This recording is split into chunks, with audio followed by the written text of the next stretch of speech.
What? We're live now. What? Okay, no, we're recording. So anyways, I was telling our guest... Don't say his name. That I may have met him, but usually when we meet comics, it's in darkness. Yeah. In these dingy nightclubs. There are people I've never seen in daylight that I've known for 10 years. I'm the just same in way. The dark. I'm the exact same way. Welcome. This is your episode of Your Mom's House, and it is brought to you by our good friends at Amazon.com. If you go to yourmomshousepodcast.com. Don't forget to put the www. Make sure you go www.yourmomshousepodcast.com. There's a banner at the top. It's an Amazon banner. For our Canuck friends, there's a banner on the right side, a little lower down, because the Canadians also shop. Sometimes they buy maple syrups. They do. Helmets or whatever they buy. Moose antlers. They buy guns and beer. But basically, this is the best way to support the show. If you like the show, you can just do your regular shopping. We're not asking you to buy something you wouldn't buy. We're just asking you to shop through this channel. Correct. And we get a little kickback, and it's a way to support your favorite podcast. Your favorite mommies. Yeah. So, do you ever shop on Amazon? Oh, yeah. What kind of stuff do you buy? Mostly books. Okay. Oh, look at you, reader. Really? What did you buy last? What book? I was surprised you really spit out fucking dates about revolutions and invasions like you were talking about a fucking sandwich order. Yeah. And you were like, 55, 68, fucking Russians invaded. I was like, look at this guy over here, right? He knew it. He knew it. He was sharp with it, Was man. that the Czech? Were you a history major? He knew. No, but that's something that I like a lot. And you read. But you know what's funny? How does this work? How did you make a deal with Amazon? It's really fucking personal. No, No. There's just we have an agent. an agent that just like a guy would book you for a date. So we have a few sponsors. How about that shit? We have another sponsor. Do you use Spotify? I'm not a music listener. Really? Yeah. I'm so busy reading books. Wow. Mr. fucking Book Smart over That's here. rare, though. You don't listen to music ever? Russell Peters always make fun of me, but Yeah. I like talk radio podcasts.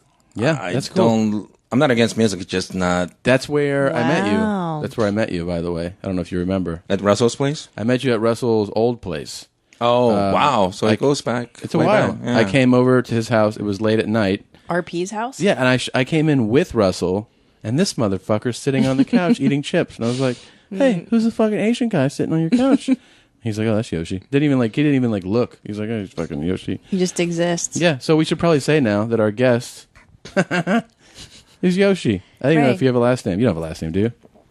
It's Obayashi, but Okay. just Yoshi. Kobayashi? No, Obayashi. Okay. But you go in the clubs and stuff. Do you go just by Yoshi? You do. Yeah, just Yoshi. When they bring you to the stage. Yeah. Yeah, that's smart. That's smart. You know, I have heard so much about you over the years. Can we finish our fucking Spotify read?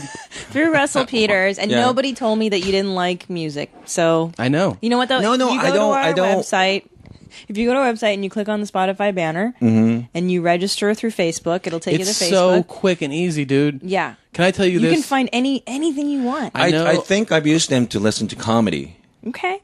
You know, Okay. I will put like Louis C.K. or David Taylor, Okay. pop stuff on it. Pasta, can I tell you this? Mm-hmm. Do you have a computer? Yeah, I'm Asian, of course. How many computers? How many? Do you have 11 computers? Do you have 11? I have computers? laptop and iPad. Do you have a how many computer in your computers do you have in brain? your pocket right now? None. Do you have a computer sewn into your eyelids that tells you what white people are thinking? This is what I'm telling you. This is an awesome offer, and I'm telling you this, and it's not just because they're a sponsor.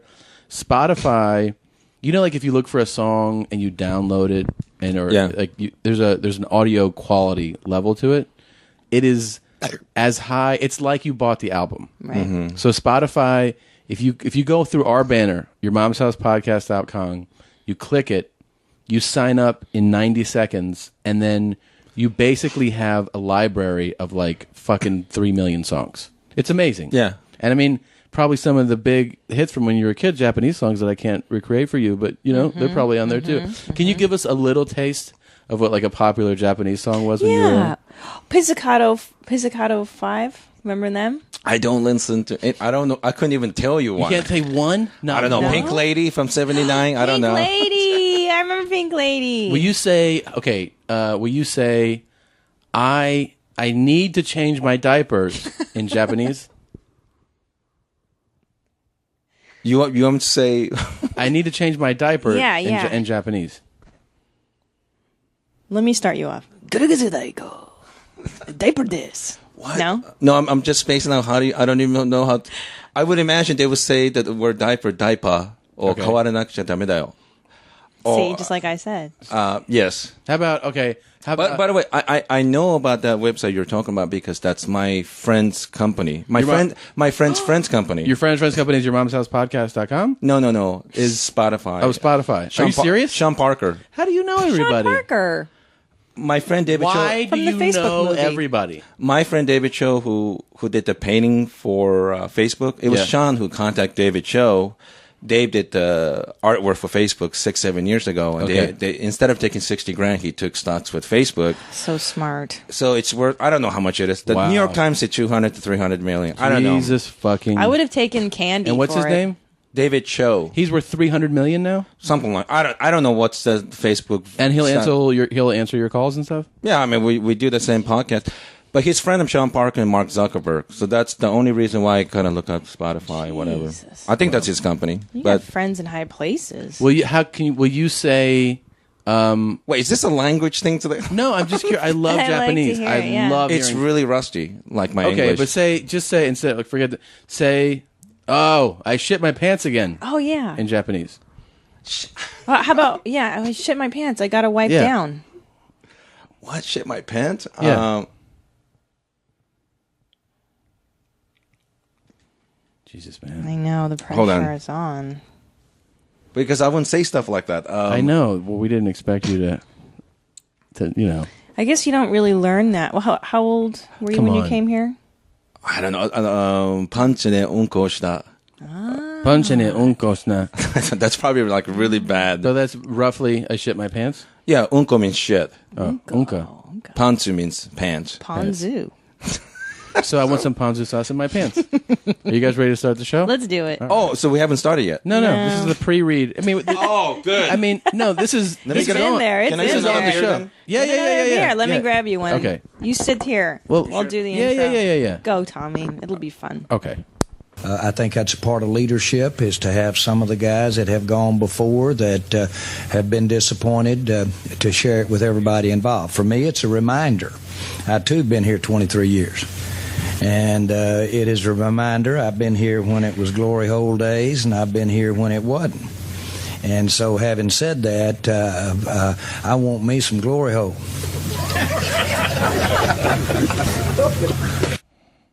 This shit is big time! Who is Randy? Don't bring anyone love into this. Your mom in the fucking stand! Welcome to your mom's house with Tom Segura,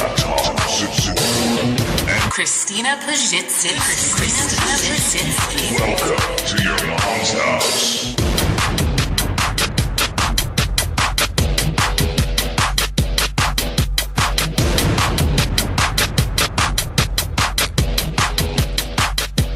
Yeah.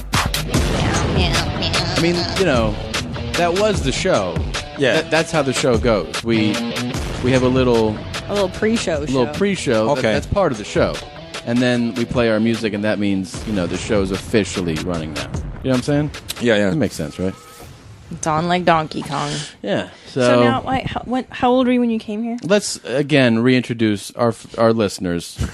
Our guest is a comedian, a great man. Yes. He defected during the hostage crisis in 1980. Mm-hmm. Yoshi, you may have seen him, doing stand up in many different stages. You've toured. You've toured with a bunch of people, right? You've toured with Not a bunch, but Russell Peters, Norton, and mostly Attell now, David Attell. Oh, yeah. how what funny. What a great fucking roster that is, man. Yeah. But Dave is the one who really makes me nervous the most because he is so critical about his shows. Like, my shit is shit. The guy's brilliant, Yeah. Nicest guy. I just listened to Skanks for the Memories in the car, and he says his age. He's like, I'm 36. And I talked to Tom that night, and I was like, babe, I listened to Skanks for the Memories, which was recorded, in 03? Yeah, or 02. or 02, something like that. and he's my age, and he's so much funnier than I will ever be or ever dream of being as talented as Dave Attell. Like, that guy is so amazingly gifted. He's the best, man. I think so too. Crushes my spirit. That shit blew my mind when I heard it. I got to work with him a couple times. It was my first feature week ever was with Dave Attell. No, Wow. was that right? Yeah, my first feature week ever, and I requested to work with him, and they gave it to me, and then he requested me the second time. Shut up. Like a year later, they're like, "Hey, Dave asked for you," and I was like, "What?" And they were like, "Yeah." And then the next year, I was like, "Did he ask for me again?" And they were like, "No." BFFs. Oh. But those 2 times, I mean, I have vivid memories. I could tell you almost everything that took place that entire week because I was so turned on. You know what I mean? Like I was so keyed up for the experience because I was such a fan, and I was such a fan that I was writing in Dave's voice, shittier jokes, but I was like delivering in his cadence. I was even looking like I still look like him, but I was fucking. I mean, you know what I mean? Like it was. I was younger, so I was newer, but I was emulating like an idol basically, and he's still to me like one of the funniest. Absolutely, and for you to work for him for first featuring act, it's like getting called from minor league to playing for Yankees next year. Yeah, really. Like Babe Ruth or something. Yeah, you know. man. Yeah. Were you shitting? Because I think I remember when that happened. That was like 05 or something. It was around. Yep, it was around 05. Yeah. And 04 or 05. We just started dating. That's why I remember that. And I was That's so true. impressed. I was like, whoa, my guy's dating. Yeah.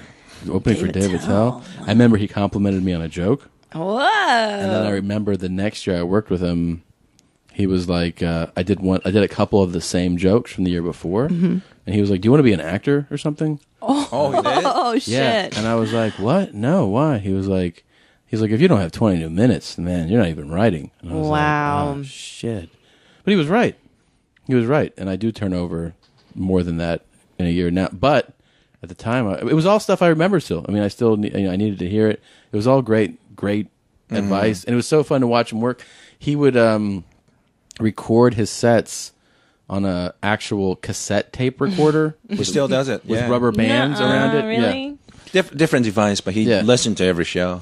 He listened to it, and he was like, he was like making notes, and he was like, "If you have any good tags or anything, like let me know." And I was like, "Oh yeah, I'm sure I'll have some really good tags for you. I'm sure my tags will be better than your tags." And he would take jokes. I was telling somebody else this. That was really impressive. Is that he would take a lot of times, like you have, let's say, you take the jokes that you have, and you have some jokes that are like a 5 or 6, and some are like a 7 or 8, and some are like a 9 or 10, right? Like just for the sake of the argument. And he would take jokes that would get like an 8, and he would try a new line there every night. So like Thursday, Friday, Saturday, Sunday, every time I'd be like, I would just be content with the fucking the 8 that you have, and he would just try a new line there every time. Yeah. He's one of the few headliners. Most headliners you watch first couple of shows, and after a while, you already know what's the punchline, and so on and so forth, right? Like by late Saturday, you've seen it. Yeah, but he's one of the few guys. Oh boy, he's going to set up differently, or punchline's going to be different. Yeah. So I listen to every single one of his shows, and I know it's pretty fashionable to say Louis is the best comic right now. I hear that a lot, and he is great. Yeah. But man, to me, they're equally great. Oh, of course. Yes. I agree. But he's a bit of a mystery for me. I've known him for a while, but he's the only great comic. I mean, when I say great, I mean great. You still don't really know him as a person, He's the only one. I believe you, yeah. On stage or off stage, you mean? Not just on stage, because you watch Louis for an hour, or Norton, especially Norton with his sexual deviant stuff. You kind of know them at the end of the show. You might make a decision whether you like the person or not, but you get to know them. But Dave is the only one out of all the great ones. That's true. And there's only a handful that he's hilarious, he's amazing, but as a person, he's always been mystery to me. And I work on interesting. Because it's all about the jokes. I think with Attell, it's more about the craftsmanship and the funniness and the fun of it, as opposed to like he doesn't really want to reveal Or maybe he does. He does. He kind of does. You learn some things, but you know not like who's he dating or how does he really live, or his real kids. opinion on something. Yeah. You don't really learn his real opinion. What you learn is like, oh, that's the funniest opinion on that topic. Yeah. Because a lot of times, like, he'll play devil's advocate, but it's not even necessarily because that's how he feels. It's because playing devil's advocate gets him that joke. It's the payoff. Yeah. He gets the joke by taking this angle. Yeah, he's so great. Even his throwaway lines on that album, you're like, that nobody laughed at that, but that was the funny. That shit was it's so fucking great. crafted. Every there's no fat on that album. It's just solid. There's no fat in his set. And by the way, when you Crazy. say something about being 36, you'll be never funny. Oh I think God. that applies to every other comic. Believe me, It's just another level. It is another It really level. is. I know. And it's funny that, like, it's funny. Before he had his show, the general consensus among, let's say, all the really good working comics was that Dave was the funniest fucking guy. Yes. Now that his profile is not quite at the height that it was when, let's say, Insomniac, when he's not on Comedy Central every week, and people who don't know him or see him don't talk about him as much. He's not as much in the public eye. He's just not as hip right now to He's say his name. still the funniest fucking guy working. Like, he's still the guy that when I look on the local calendars here, if I see he's going to be, I look for that. Like, I was so pissed when I saw that he was in like Brea or Irvine on a week that I was out, and I was like, "Fuck!" I would have driven out there Because we did I'd one buy time. we drove. Remember we were dating. P.U. Uppies. P.U. Uppie. Yeah, that was the best line. And it was standing room only, We and still- Tommy and I stood in the back of the room and watched I did a Tell guest for set. like 2 hours. Oh, is that right? That is, because That's right. I was in Brea. I was there, and we stayed in the back. It was full, and at the time, the manager good. Dan was like, "Do you want to pop in and say hi?" Now it's different. I've been doing this a while now, and to me, that concept is not foreign. But at the time, I had never popped into a green room to say hello to a much more famous, established comic. Like, now I would be like, especially if it was somebody I knew, I'd be like, yeah, I'll go walk in the green room and say hi. But when Dan, he goes, "Do you want to pop in and say hi?" I was like, I think you told me, like, go say hi. And I was like, I don't know because I didn't know what to do. Yeah, what do you say? You know what I mean? It was still years ago. And so, like, I walked in. I still feel the same. Yeah. Really? Yeah, I mean, I'm surprised he talked to me and he texts me every once in a while. And I have this conversation with Russell Peters. He told me, he makes obviously way more money than most other comedians. Yeah. But he told me, like, he wished he could write like a tell. Yeah. Like 10% of that. Of course. Of course. Yeah, I walked in. And I was like, "Hey, Dave, I worked with you before a couple of years." Like, I was totally, and he was like, "Oh yeah, man." You're like, "Yeah." He's like, "You want to do a guest set?" Yeah. And I was like, "Wow." Yeah, totally. And then I did the guest set, and I was fine. And then I was like, "Oh my god, I can't believe I just did a guest set here." and the thing is, like, he has the way he says things, like, is so memorable. He had a joke about something topical. There was a story about a lady who had used dogs as drug mules. So they put, like, heroin bags into these little dogs. They fed it to them. Yeah. And I still remember Attell was like, "They put drugs in puppies, P.U. uppies." Yeah. They treated these dogs like they were Mexicans or something. Yeah. Puppies, P.U. uppies. I mean, we said P.U. uppies For fucking 5 years. Yeah. Because it was so amazingly creative. P.U. uppies. So funny, Or he man. goes, remember when Brian Irwin? Is that his name? Yeah. Steve Irwin. Brian Irwin's a comic. Steve Irwin was killed by the stingray. And he goes, as I call them, Puerto Ricans of the sea. Yeah. I That mean, one Puerto was great. Ricans of the sea? I saw Come him on now. God in, damn it. I did the Las Vegas festival. The festival in Las Vegas, they call it, actually. The TBS sponsored one. Yeah. Like 3 or 4 years ago. Russell had me on his show. Yeah. So that's why I was there. And, it was massive. The fucking Vegas festival was incredible. It was held at Caesars. Yeah. Like, it had... They still do that? No. Yeah. But it had Russell. It had Seinfeld. It had Ellen. It had, like, just major superstars. and Dave was doing a show, so I fucking ran, and I sat there with what's his name? He's so funny. He's married to a comic too, Molly. Shittle taters. Not Dana. No. Gould? No. He writes for Tosh for the show. I don't know. Jesus Christ. I I can't know, think and of his fucking they have name. kids and everything, right? Yeah. He's hilarious. And I can't fucking remember. Anyways, we sat there and watched, and I remember, I mean, the whole show, I was just laughing my dick off. But it was, he was like, ladies. That's good. That's good. Ladies. I bet you wanna fuck that Michael Phelps, huh? And you hear like there's an audible like, no. He's like, you would if you were drowning. I don't remember that. That was like, it was the Olympic year, so it was like 08. good. Yeah. He is one of the few guys could do really racial stuff, and not one single person think he's racist. Like he was talking about. Yeah, it's a good point. And I don't know how he does it, because he was talking about midgets, and like some midgets would complain him using the word midgets. Yeah. So he said like, well, I guess I won't be using the word midget anymore. I'm going to start calling them floor niggers. And there's a bunch of black. Floor niggers.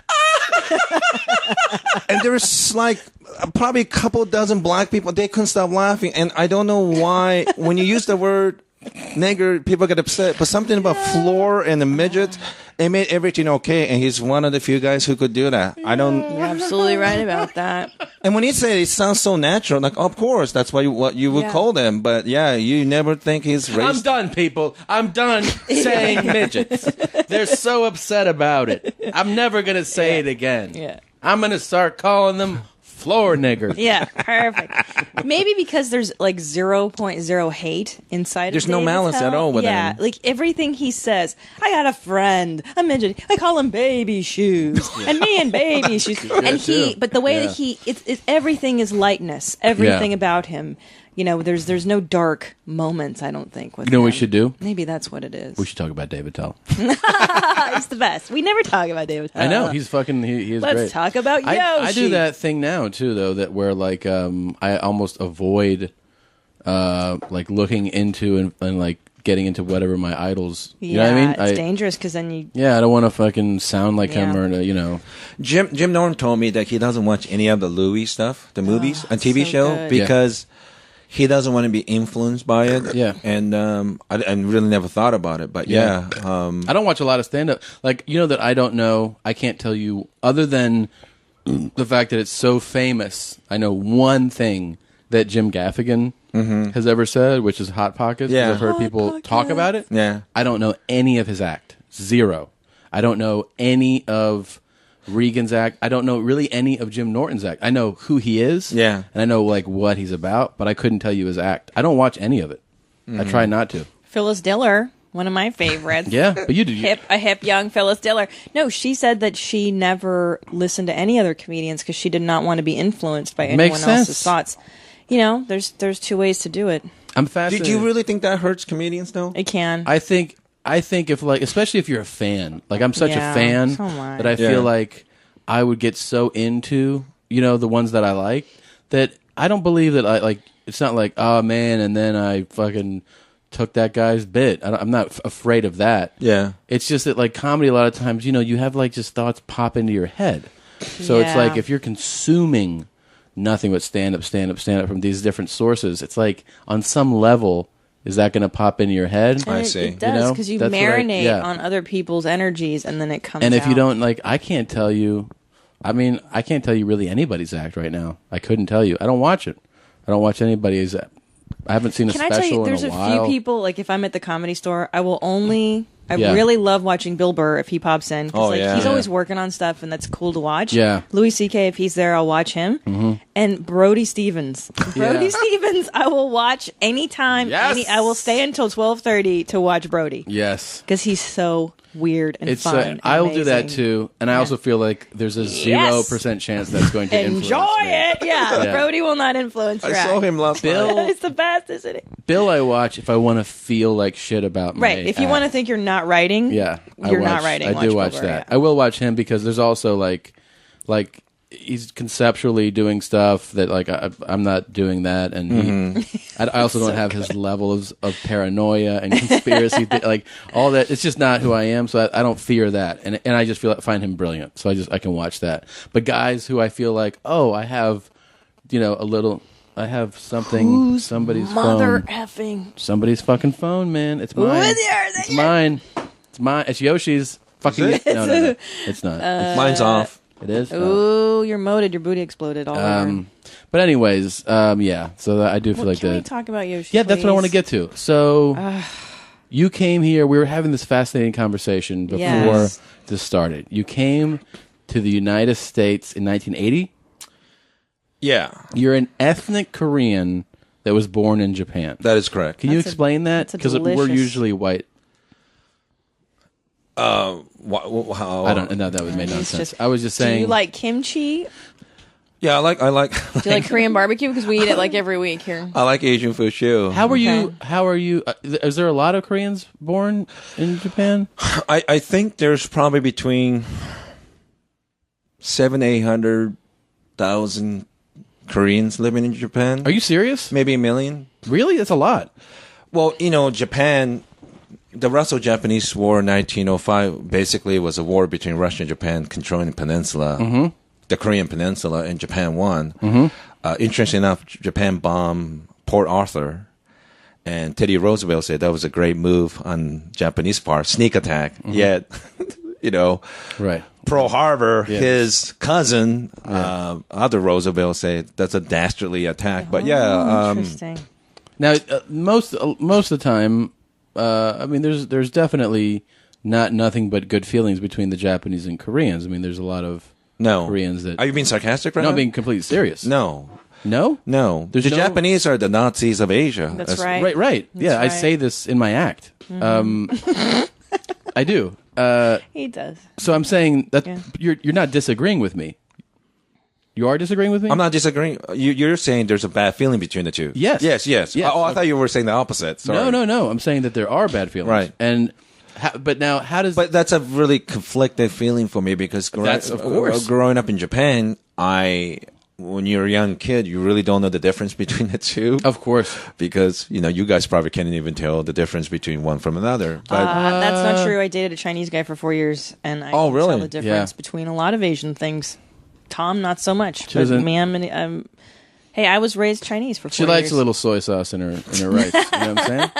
I don't mean that racially. Yeah. Wait, can I tell you what I learned from my Chinese ex-boyfriend? Yes. Is that there is kind of an unspoken hierarchy, or I'd say hierarchy between the Asians. The Japanese are the top of the food chain in terms. That's of what he was telling you. Yes, he actually the Chinese person was saying that the Japanese are awesome. No, because he worshipped the Japanese. So he might be like the weird one. Yeah. And the Japanese at the top of the food chain, right? That's the top of the.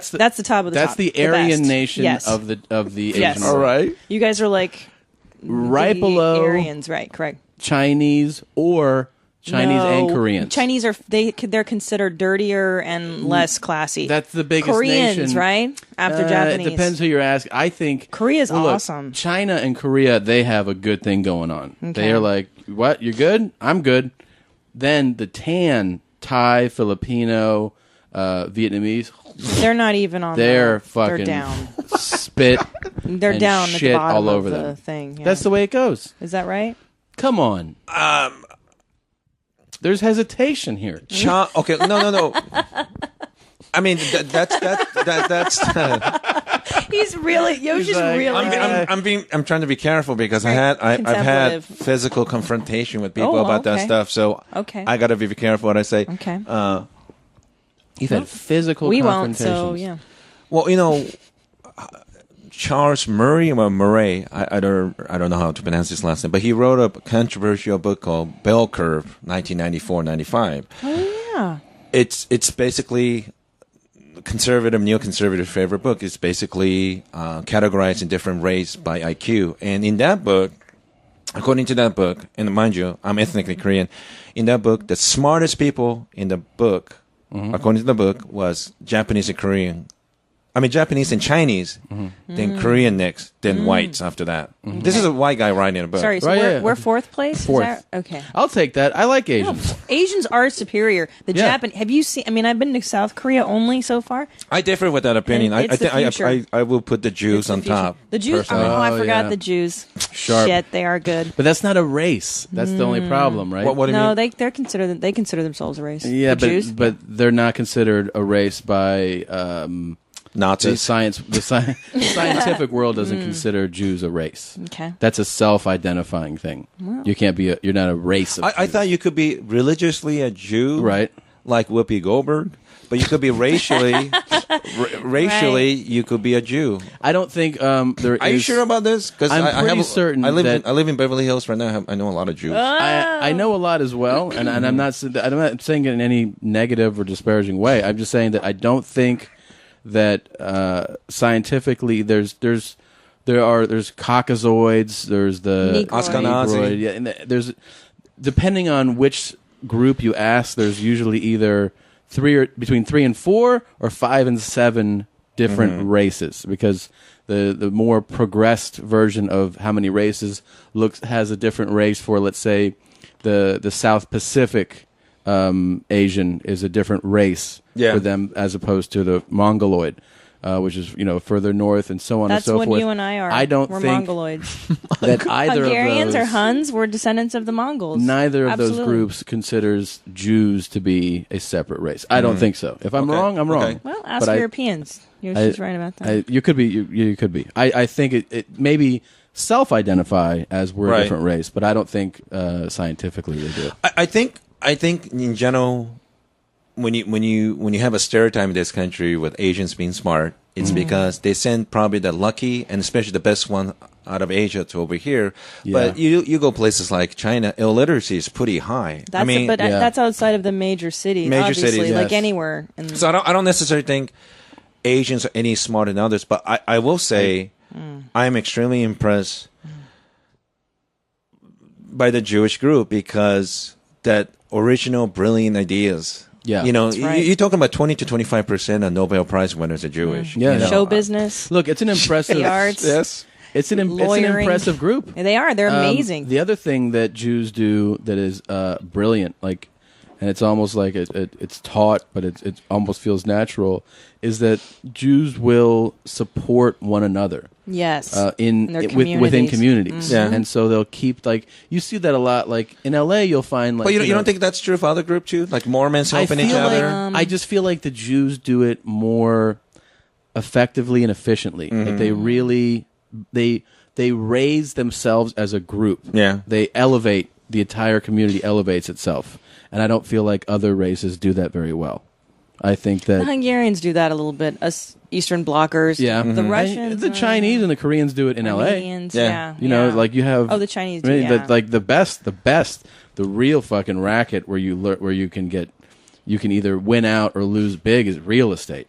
You know, when you are let's say you're Korean and there's like a paper that's only in Korean. Yeah, I've seen that in a San real estate Francisco. flyer Yeah, they do that. about The Chinese do that. apartments available. Well, if you don't read Korean, which chances are you don't, Yeah. and you don't get this, you're never going to find out about that building. Absolutely. And what that lets that do, by the way, is that lets them jump around the laws that prevent you from discriminating It's great. renting to people. You're 100% right about that. So That's then you awesome. can have a building that's just stacked of Koreans or whatever race. Yeah. But let's say Koreans for this example, and you go like, well, why are the only Koreans? It's like, well, anybody can. They keep it to you can themselves. rent here too if you good. want. It's just you'll never ever find out about a vacancy until you learn Korean. And luggage. I mean, I've twice now bought luggage from Koreans. Yeah. And Yeah. when I was in South Korea, I bought such a good bag at a night market for like $70 years ago. Yeah. I just threw it in the garbage. That was maybe 8 years ago I was using that suitcase. So What were you doing there?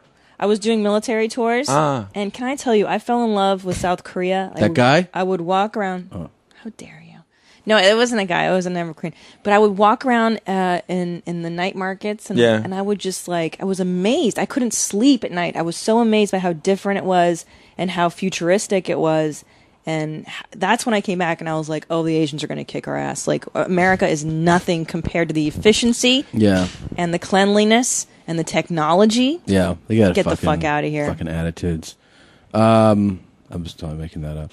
Now, can I ask you this? You come here in 1980 with your whole family? Like everybody comes over? No, my oh boy, my mom brought my brother and I over here, but we didn't know we were flying over to the States. You didn't know? No, we didn't know because my parents got divorced, and my mom just basically said we were flying from Osaka, Japan to Tokyo, and when we woke up next day, we're in Hawaii. Then she finally told us that my dad and my mom was divorced, and I guess technically that might have been kidnapping or something, but they brought us over here. Technically, I think it is. Well, I guess it is. So we went to Hawaii. We have relatives there. Then a couple of weeks later, we went to Tacoma, Washington. And we moved with one of our relatives in Bremerton, Washington, in 1980. And my mom took off. I didn't live with my mom for the next 4 years. So you know, oh my God. So that's how. So I didn't know we were coming here. You know. And when did you start doing stand up? I mean, I did it like as a joke, like 94, 95. Damn. Really?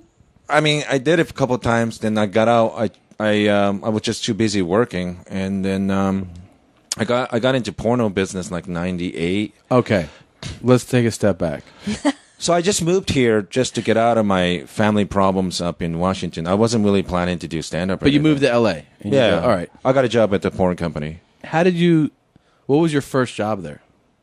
Like, what was the job you got in adult business? Yeah. I was working in a place called Taboo Video in Seattle, and I was store clerk, and I worked at 3 different shops.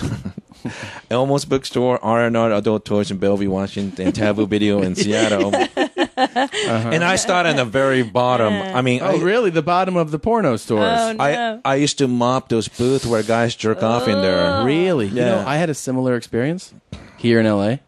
My first job. Oh, I gotta fucking. It doesn't exist anymore where you worked. My first job was I worked at a like a spa. Yeah. And the spa was actually a place where you would rent a room, but I didn't realize that when I got hired. It was my first job for like 2 weeks. Was that a gay place? No, it was just any place anybody could get a room. It was like Miracle Mile, and it's called Splash, and it's not there Splash. anymore. Yes, it was called Splash, the relaxation spa. Hourly relaxation. It would be spa, couple. yeah. Every once in a while, it'd be legit couples. Yeah, because you get a hot tub and a bed, and then there would also be people get hookers.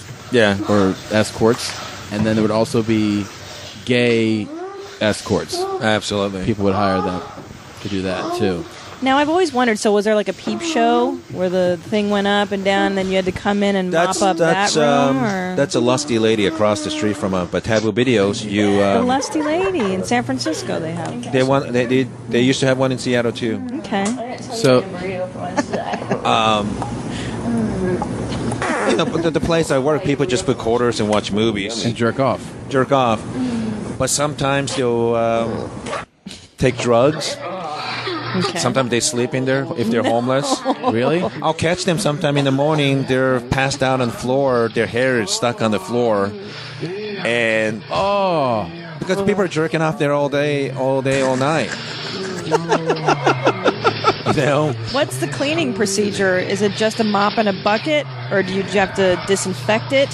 You get a mop and Clorox. And when you start, I'm not gonna lie to you, I got really sick for a while, but within a month into, you get used to it. I'm mopping with one hand and eating clam chowder with the other hand. It's Seattle, so delicious. The bread bowl. The bread Seattle. bowl. Yeah, that's great. Smell doesn't bother you. If it was New York, it would have been pizza. I got it. Okay. So you're working at these video stores. Yeah. And you come down here. Do you get a job at a store? No. What happened was my God. It's a beautiful background. Like that come in your face? Do you recognize this title? Is this something you've worked on? This sounds really old. Doesn't it? Old? Can you date it? Really? No. Sounds old, is it?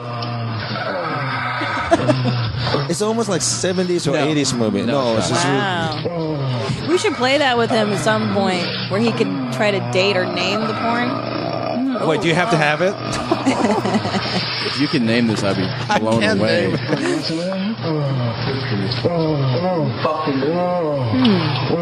Those two guys? A lot more.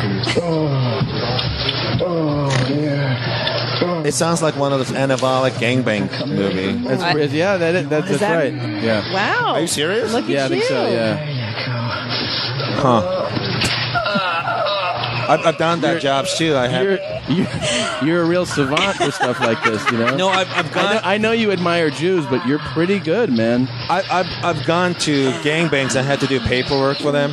Really? Yeah. So I have to make sure they're 18 years old. They're HIV negative. How gross is a gangbang? Is it pretty gross? It's got to be terrible. It's the smell that gets to me. That's what I've That's heard. what our My friend is a camera guy. Yeah, and he said that sometimes you have to get really close to get angle. And it's like the smells are what really is the deal breaker. Yeah, he said he'll go under, the underneath the undercarriage for that shot. Yeah. And he's like, Yeah. the thing that knocks you back is the smell. The smell is just incredible. You know, you guys done enough open mic to remember. Some open mics are good. There's some Gangbangs? No. Open mic comedy's good. Okay. There's some are funny. Others are bad. Well, these guys trying to get into the porn business. Gangbangs are kind of like open mic version of them. Mopes? Yeah, they're hoping that if they do a good enough job. Swallow that hot cum, baby. Wait, what's a mope? I'm sorry, I remember that. A mope. Okay, I did that. Yeah, a little protein for you, babe. Tom, you got to turn that off. Oh, it's driving me crazy. It's giving him flashbacks.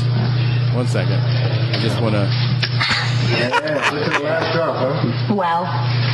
That's a lot of cum. Okay. So the sorry about that. And by the way, if you're a listener, hey, there was some porn audio we just played. So there's a warning Just that a there's warning. some porn audio that we just. You've seen it after the fact. It's not going to help them. I know. What were we just talking about? Mopes. Oh yeah, when I did that sizzle. Yeah. Actually, Yoshi set me up with a couple of those that's people. right. That's who you set me up with. Christina Rose, was it? Yes. Did you meet her? Absolutely. Yeah. She's in the sizzle. I should show it to you. She's great. So when I did it, the whole thing was in this thing I was trying to break into porn. So I was like, how can I do a scene? And she was like, I mean, you could be like a mope. And I was like, what's a mope? And she was like, they're like the guys that show up at like gangbangs and like bukkake things, and they just drop a load, but they're giving like $50. They're not if they pop on the girl's face. You don't pop, you get no money. Believe me. really. So, Yeah. Let's go through the pay scale. So a mope, a guy. I mean, I had things changed a lot. So how do you get? Because we're all over the place. Yeah. How did you get from video stores to an actual company? So, believe it or not, I kind of got into business with my friend Tana Manu, comedian from Phoenix, and Brody Stevens. We went. Shut up. We went to our first. I went to my first porn convention with Brody in 1999. Enjoy it. You went to a porn convention with Brody Stevens? 1999. Yeah. I Was cannot he like, imagine this that. is heaven. I like it here. No, he's not much of a pervert. You know what we were doing? We didn't even care about hot girls. We'll go gay booth and film like a funny thing where Brody would sit behind a counter, looks like he's the gay porn star, and people come up to him asking for autographs and stuff like that. That's funny. That's really Yes, funny. he was. Yes. Yeah. I'll sign your cock. Positive energy. So we were doing that kind of goofy stuff. I thought that was really, really funny. But Yeah. from 99, I started going to it every year. In 2003, I made a decision to move from Seattle to LA. And January 2003, I went to porn convention, and they were looking for someone to work in DVD department. And out of the, 50,000-60,000 people visiting convention that year, I was the only one applying for it. So that's the only reason I got it. Are you serious? I don't have any experience at all. They taught me how to do it. Now, okay, 1 second. So you start doing that, and then your job is to work in some type of DVD like production of it. Yeah, I watched a movie. I put a chapter point. My job is basically to make masturbators convenient to masturbate. So I will put, Hollywood movies are based on like story chapters, right? Right. Each different complex new character and whatnot. My job is to give them a shorthand where to masturbate. Beginning a blowjob, penetration, in ass. That's a real skill. Yeah, it is. It is. So I have to do that because early on, my ex-boss, John Stelliano, a.k.a. Buttman, he's one of the most respected guys in the business. Buttman, I know the Buttman series. Of course, yeah. He's famous in Brazil. Buttman does Europe. Okay. He's very famous in Brazil and Czech Republic. Can I ask you this? This might be an obvious question, but just out of curiosity, are you a huge pervert? Yes. I mean... I thought I was, but when I work with these guys in business, I hear a lot of comedians talk about being pervert, loving porn and stuff. There's really only one guy that really like surpassed their pervert IQ. Mm-hmm. Like the guy who is really fucking into it and know what he's talking about. And my experience has always been Jim Norton. Yeah. There's just no denying the guy have genius level in perversity. I mean, yeah, because my stuff that I like is pretty vanilla compared to So you're pretty much a standard, just red-blooded male, is what you're saying. Yeah, I even like just hanging out with pretty girls from porno. Yeah. Like I like looking at fashion magazines and hanging out with. Get your hand away from my wife. Yes, please. Pretty girls. Hungary is very famous for that. Oh, I know. I'm taking a solo trip there in 6 months. My friend that works in porn edited it for a long time, and he said that after a while, it's all the same, and you become a little desensitized. That's the next question. Yeah. How do you feel? Is that the same? Are you desensitized? I think probably I'll be watching a scene, and the only thing that I won't be noticing Belladonna's got a new lamp in her room. I love Belladonna. New lamp in her room. Or they have their puppy running around the room, whatever. Yeah. Because, especially the ones that I know, I don't really enjoy watching them because they become almost like friend or even some of them is young enough to be my daughter. Like, once I get to know them, I don't want to watch. The fantasy's gone. I've had that. A lot of them are not slutty at all. They're just doing it for attention and money anyway. Yeah, yeah. Yeah, I did notice. I lived next door to a porn star one time. Who? Taylor Rain. Oh, yeah, she's good. And I had seen her before on video, and then I rode the elevator with her. But once I saw her in person, I was like, it wasn't a fantasy thing. I was like, oh, that's just that girl that lives 3 doors down. It wasn't hot or exciting.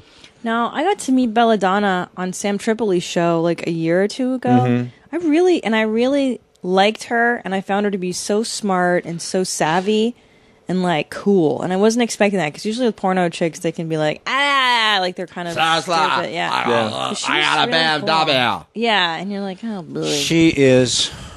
I mean, I don't want to pull ESPN on you, but history of porn, she is definitely top 4 or 5 greatest performer of all time. I love the term performers for I love that they use that term for their industry. Like, you're a great performer.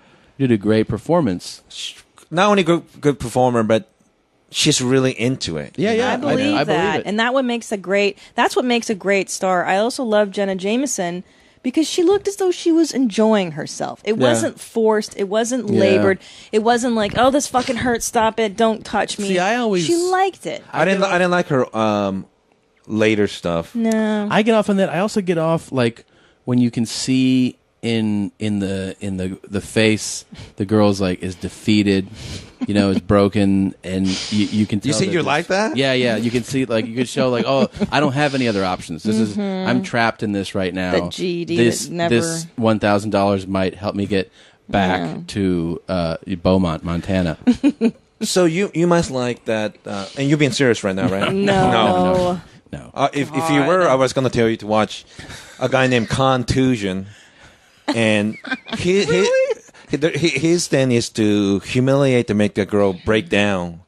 And I hate to say it, I didn't give a fuck about. What he does is you never see that guy. Yeah, he had a real talent to look at girl see her weakness. And he will say it to the point until he really breaks her psychologically, emotionally. Then he'll send a couple animals to fuck her after that, you know. And Wait. Oh, that's a genre. I think is this the guy? You want another beer, Yoshi?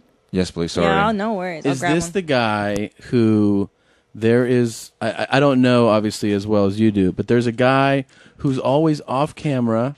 Yes. And he has kind of a raspy voice, and he's Yes. like, and he talks. He's like, why? Because you're kind of a fucking pig. That's the guy. That's that guy. That's the guy. His name is Contusion. Yes. Have you met him? Yes, once. Is he like a real piece of shit or what? It seems like it. Yeah, and his his brother's a big radio personality in a conservative radio right after Rush Limbaugh. Seriously? Yes. I mean, you know, because I'm out of it, I don't really give a shit about revealing stuff like that. Sure. There's a guy named Mark Handel. Oh shit! Sorry. Yeah. I think his name is. I get the names confused. Bill Handel or Mark Handel? I don't know. He's the radio guy before after Rush Limbaugh. In fact, right on 9/11, they couldn't get Rush Limbaugh on air, so Mr. Handel was on air. No, it's his brother that's the big time. But the porn guy, he gets off on just breaking them down. Yeah. He really likes to make them cry and all that shit. Oh, right? it's coming from malicious place. And that's just what he gets off on? Yeah, Is he a producer? Is that what he does? He's a producer, and he's. I guess he used to be a big real estate guy in. But he doesn't perform or anything. No, you never see him. Right. Some guys are into that. You know, it's like, haven't you seen when you're kids? There's some kids, malicious kids who burn ants or pull wings out of flies. Like, they're just cruel. Yeah. I mean, he's cruel. These guys are like, their minds are for whatever experience. I'm not into that at all. Neither am I. I was totally joking. I actually find it really, really not arousing to see somebody get like bullied. But I'm not gonna lie to you. I do. Do I enjoy watching them? I can. It's like watching people getting hit by a car. I mean, I can. I do watch him. You watch the train wreck happen. Yeah, and what are you into? What's your kink? What do you like? I like. I don't know why. I have a professor friend of mine in Boston that writes about this sort of things, but I really enjoy public sex things. Oh, really? Yeah, it's at the point of bothering people. They do a lot in Budapest and in Prague where people start taking their clothes off in bus and trains. So people have they try not to look, but they start fucking in the middle of a bus, and bus and train. My friend Steve Holmes and Eric Everhart, they're in Budapest, and they were in this area in Budapest where it's like huge area where national heroes and monuments. The Hero Square. So they were there. So, you know, it's huge. There's buses. It's a monument. Fucking Eric Everhart started fucking this girl in the mouth and fucking her. And of course, Asian people with the camera would go up and start taking pictures. They're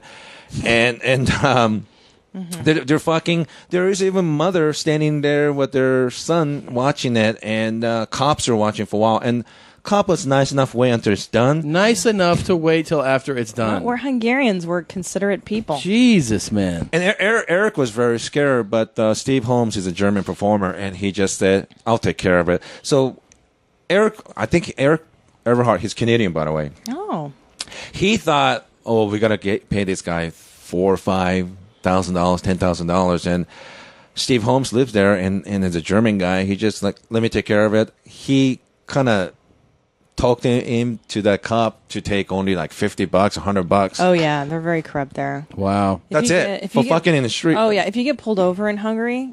So this guy Steve is a German guy that lives in Budapest. Yeah, in Germany, and he comes here a lot. One of the great performer.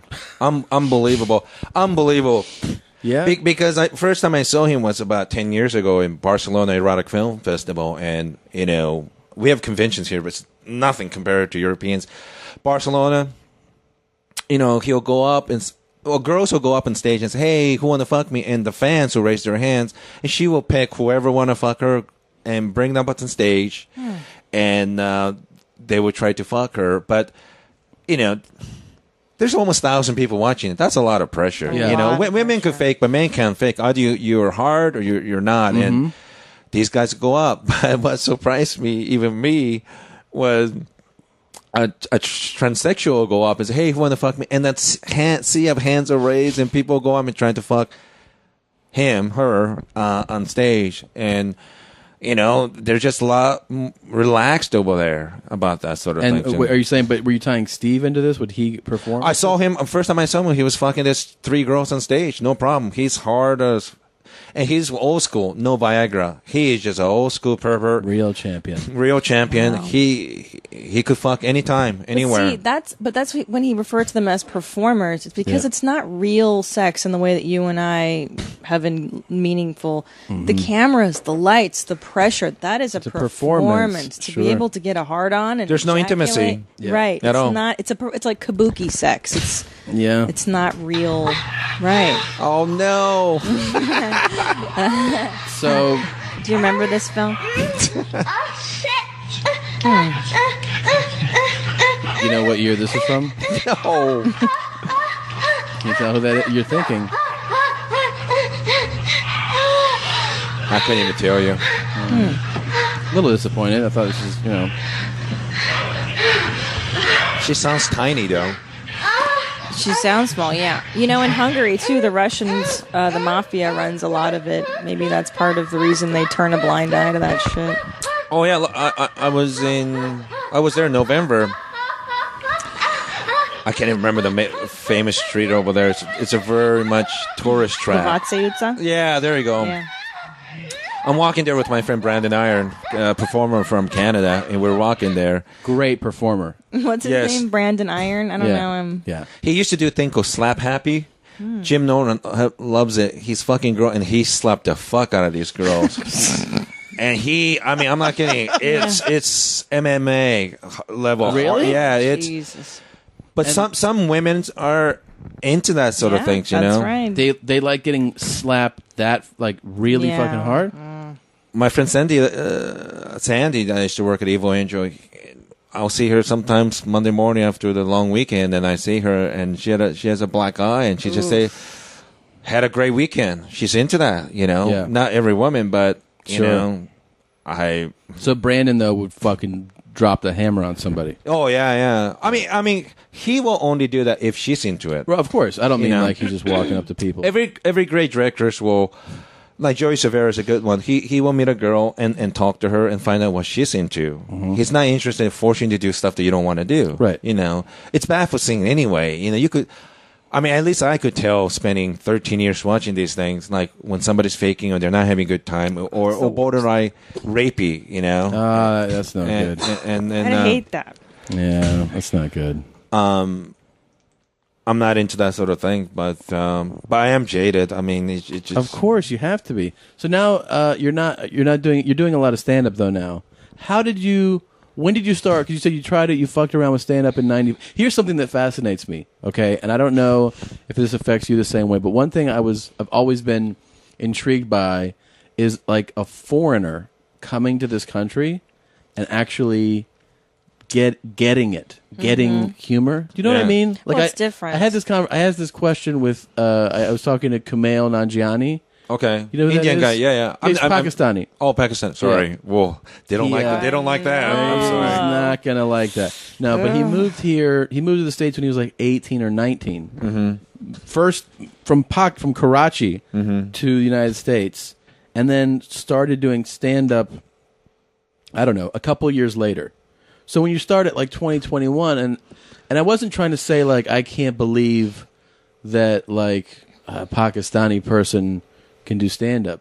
It was like that, our humor, it's actually being nurtured and worked on in this culture for all those years. Yeah. And then for someone to arrive later and get humor. Because a lot of times like what I'm saying is like when you're like if you put on like something you think is really funny. Yeah. Like say you take someone really funny.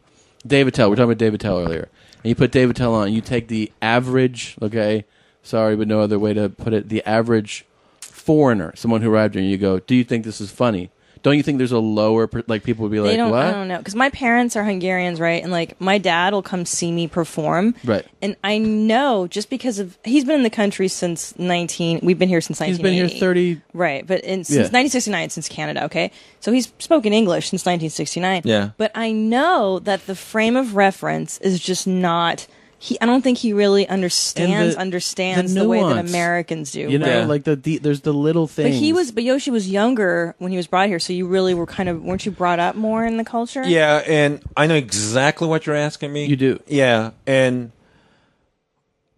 it's fun for me whenever I go back to Japan. I haven't been back in a long time, but listen to the comedy because it's funny to me. But I couldn't possibly explain to somebody who only speaks English, like, why is that funny? It makes no sense any more than English jokes make sense in that. There's no way, because sarcasm does not translate very well in Asia. Not just Japan. That stuff does not translate well at all. Really? Yeah, people get mad. I got in fist fight in Japan when I went back first. For me, going back first time after moving over here was reverse cultural shock, because when you move here, people get mad at you because whatever is considered norm here is not necessarily norm in Japan. So I had to learn the hard way, you know? Yeah.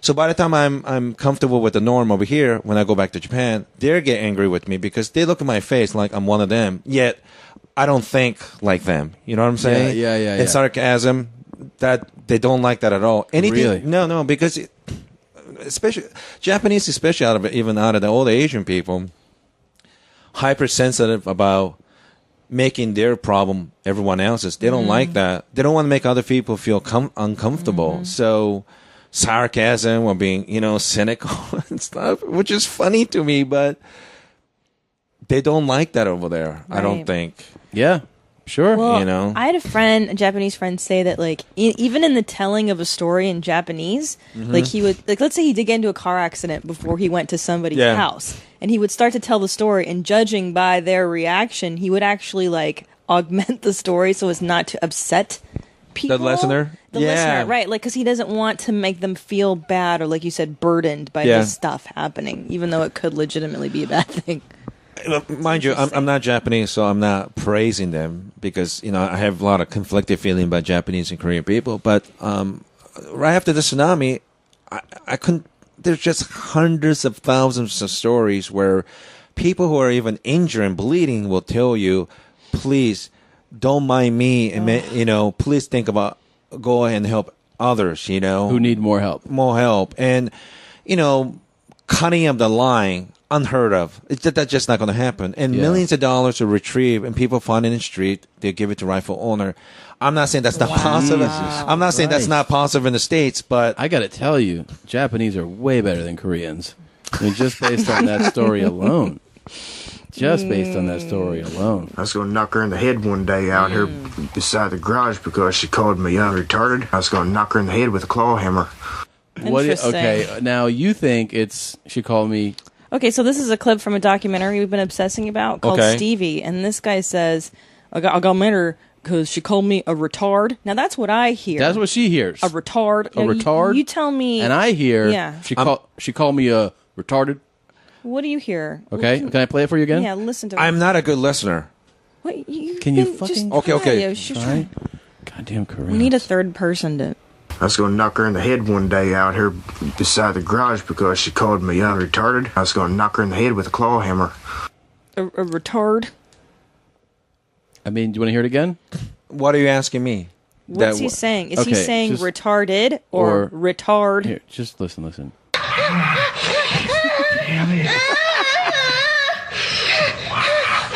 Oh, it's coming up.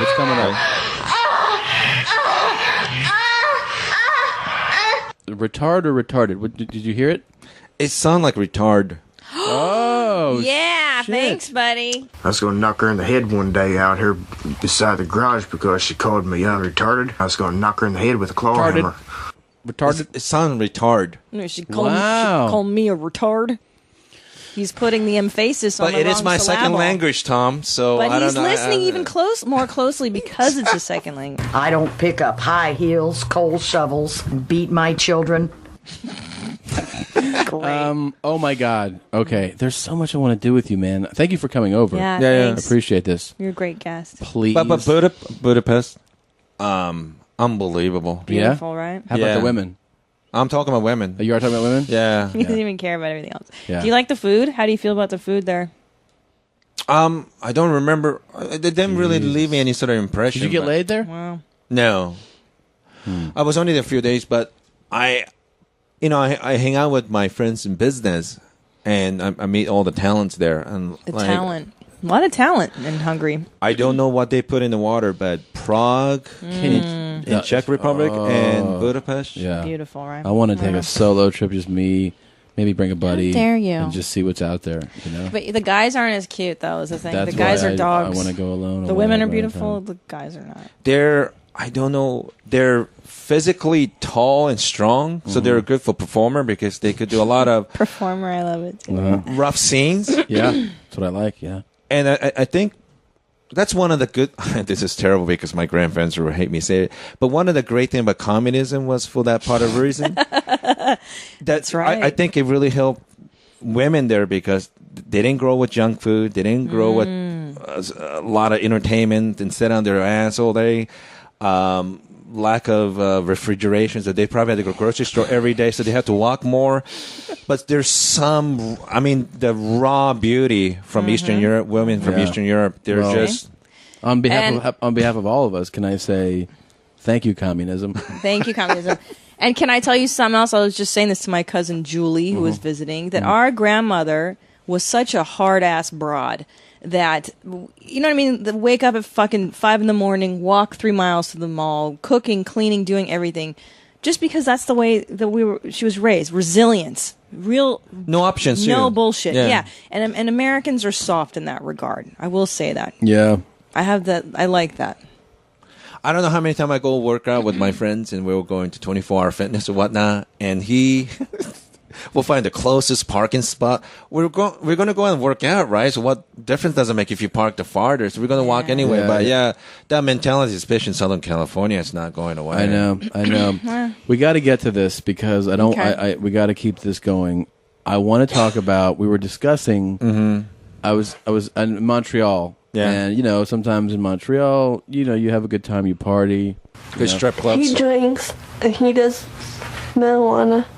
And you get fucked up. And I was talking about, like, when you get real, like, you ever get to that point where you're like, holy shit, right? Like, what's fucked up when you get, like, that panic level, like, with weed. And you have an amazing story about when you were at the Brea Improv, I think it was. Oh, dude, please tell this story. Now, our listeners are all huge fans of Joey Coco Diaz. He's sat where you sat. Oh, okay. He's come on the show. Yeah. We love him. The listeners love him. And he's famous. If you follow Joey, you know that he loves his banana bread. He loves it. And if you go to some of his Brea shows, he'll slice it up and it's strong. Yeah. And it's Joey Diaz strong, where like a slice is good enough for him. So you went to do the Brea Improv with him, to do his show. And so you drive out there on your own. I drive my own, and I'm supposed to go like 4th or 5th. And I'm in the green room, and show started already. I'm almost late, and I think Joey, one of the guys, offered me marijuana. And like, I'm not a really drug person, but I don't want to be a jerk and say I don't want to be part of the gang. So I'll puff here and there. Yeah, I don't have anything against it. It's just like, it's not something that it's not a big deal to me. So I'm puffing, and Joey comes in and goes, oh shit, you're going to get high tonight. And I'm thinking like, I don't think so. I mean, I could have a beer and I'm okay. I could puff a couple and I'm okay. Well, I didn't know at the time I was eating his banana bread, right? And I thought he was talking about the marijuana I'm smoking, so right? You're smoking in addition to the eating. Okay. And I had like 5 or 6 of those bananas. What? Yeah. Of the banana bread? Yeah. Shut the fuck up. I didn't eat anything all day, so I was, Oh my god. Oh my fucking god. Just to put that in perspective for the listeners. Joey. Oh my god. Joey, who can handle his shit. Yeah. He is a chronic smoker, consumer. He told me that a slice fucks him up. Yeah. He eats one slice.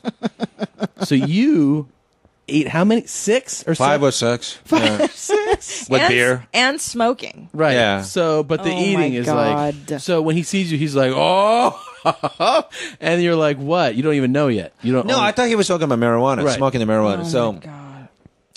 So maybe 10 minutes later, he calls me up. I get on stage, and I think halfway through my set, I start feeling tingling feeling, and my everything I see, especially the light, starts shimmering, and like, like a weightlessness feeling, right? Like I kind of pause, like, what's going on, and then I said something like, and this is during the show. Joey, did you put something in the banana bread? And the whole place went crazy, right? Because they all know. They already know. I don't know you could do that with marijuana. I thought you could only smoke them. Oh, really?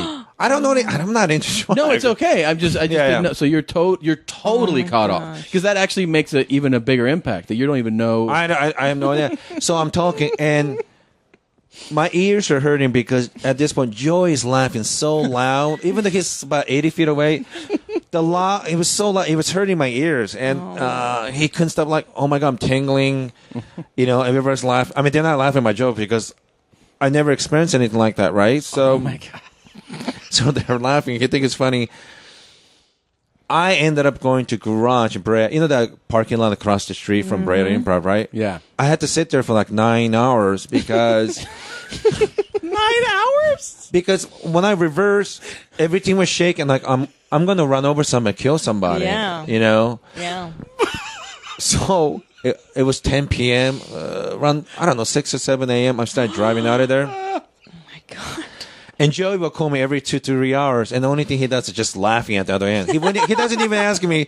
He doesn't even ask me if you're all right. He's just laughing. And by the time I got out of there, you went to a drive-through. Didn't you go to a drive-through? Yeah. So I was so hungry. I made an order.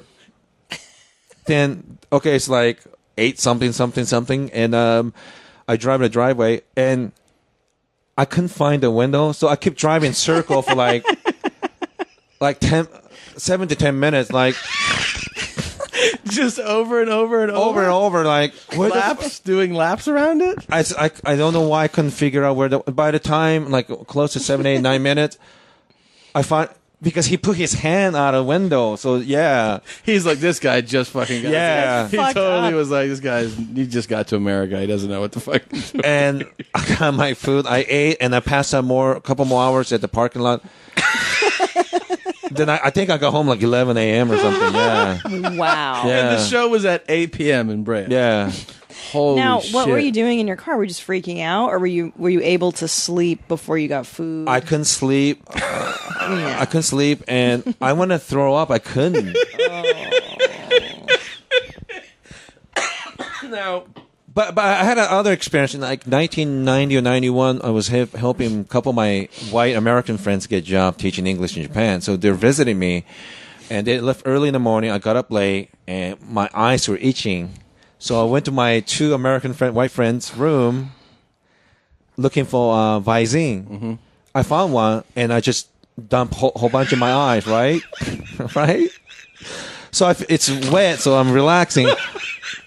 I didn't realize until late that night, it was full of acid. No!